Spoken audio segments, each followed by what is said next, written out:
আজকে পাঠ করে শোনাচ্ছি কৃত্তিবাসী রামায়ণের আদিকাণ্ড থেকে সগর বংশ উপাখ্যান। তাহলে শুনতে থাকুন।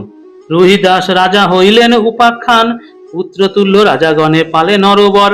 তাহার নন্দন সে সগর নাম ধরে, সগর হইল রাজা অযোধ্যা নগরে।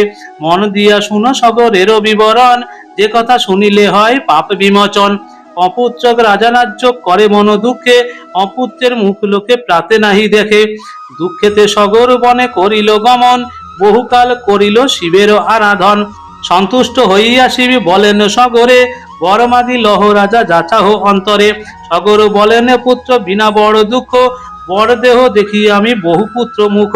আসিয়া দিলেন বর ভোলা মহেশ্বরে, ৬০,০০০ পুত্র হইবে তব ঘরে। বর পেয়ে আসিলেন সগর নৃপতি, শিব বরে ২ নারী হইল গর্ভবতী। কেশিনী সুমতি নামে রাজার মহিলা,